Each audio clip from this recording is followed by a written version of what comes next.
વિશ્વવિખ્યાત વક્તા બ્રહ્માકુમારી શિવાની દીદીનો વક્તવ્ય આપતો કાર્યક્રમ કેશોદમાં યોજાયો હતો.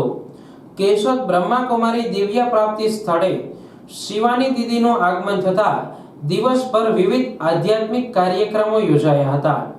વક્તા શિવાની દીદીએ લોકોમાં વધતા જતા ડિપ્રેશનને ધ્યાને રાખી ફરી પરિવારમાં મધુરતા લાવવા, ઘરમાં સાત્વિક ભોજન, ક્રોધ છોડી શાંત રહેવું, પરિવારનો સંબંધ બગાડવા પાછળ સામેવાળો જવાબદાર છે તેવું છોડી દઈ સ્વયં સાચા રસ્તે ચાલવા અને શક્તિઓ મેળવવા રાજયોગને જરૂરી ગણાવી પરિવારનો શક્તિ સ્તંભ દ્વારા પરિવારને તૂટતો બચાવવા ભાવ પ્રગટ કર્યો હતો. વધુમાં મોબાઈલ ફોન અને ટેલિવિઝનથી શું મળે છે તેમાં વધારે સમય વિતાવવા કરતાં પરિવાર વધુ મજબૂત બને તેમાં ધ્યાન કેન્દ્રિત કરવા જણાવ્યું હતું. આ પ્રસંગે મોટિવેશનલ સ્પીકર જીતેન્દ્ર અઢિયા, કેશોદ ધારાસભ્ય દેવાભાઈ માલમ, માંગરોળ ધારાસભ્ય ભગવાનજીભાઈ કરગઠિયા, જિલ્લા SP Harshad Mehta, DYSP BC Thakkar સહિત જિલ્લા તાલુકાના પ્રતિષ્ઠિત આગેવાનો અને ગામડે ગામડેથી બ્રહ્માકુમારી ભાઈઓ બહેનો હાજર રહ્યા હતા.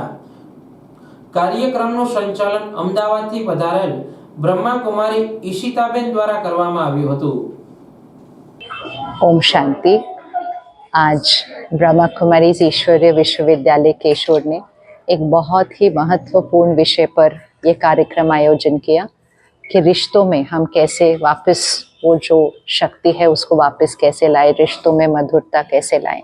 तो ज़्यादातर रिश्तों में हम दूसरे की तरफ देखते हैं और कहते हैं दूसरा जिम्मेवार है रिश्ते के लिए, लेकिन राजयोग हमें सिखाता है कि हमारे मन की स्थिति हमारी अपनी है। परिस्थिति चाहे कैसी भी हो, सामने वाले का व्यक्ति का व्यवहार कैसा हो, लेकिन मेरे मन की स्थिति मेरी है और मेरे मन की स्थिति का ध्यान रखते हुए जब मैं रिश्तों में मांगने वाले की बजाय, चाहने वाले की बजाय देने वाली आत्मा बन जाती हूँ तो मैं घर का शक्ति स्तंभ बन जाती हूँ. तो फिर क्रोध की जगह शांत रहना, क्षमा न करने की बजाय आसानी से दुआएं देकर 1 सेकंड में बात को ख़त्म करना, ये बहुत आसान होने लगता है. बस इसके लिए चाहिए थोड़ा सा राजयोग का अभ्यास. रोज़ घर में सात्विक भोजन बनाते समय परमात्मा की याद की शक्तियाँ रहें और फ़ोन और टीवी का हम ध्यान रखें कि हम क्या ले रहे हैं, उसमें से क्या कंज्यूम कर रहे हैं और कितने घंटों हम उसके साथ रहते हैं. और हर एक थोड़ी देर के लिए अपने जीवन के अंदर राजयोग सीख कर राजयोग का अभ्यास करता रहे तो परिवार वही है, लेकिन परिवार को संभालने की शक्ति आ जाएगी जिसकी हर एक को आज ज़रूरत है.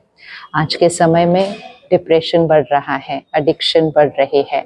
हमारी जिम्मेवारी है हम सिर्फ परिवार को और बच्चों को वो चीज़ें नहीं दें जो पैसों से खरीदी जा सकती हैं, वो तो हम देते ही हैं, लेकिन साथ साथ सही रास्ते पर चलने की शक्ति देना, मन की स्थिति को मजबूत बनाना, वो शक्ति भी परिवार को देनी है. तो उसके लिए हम राजयोग सीखते हैं.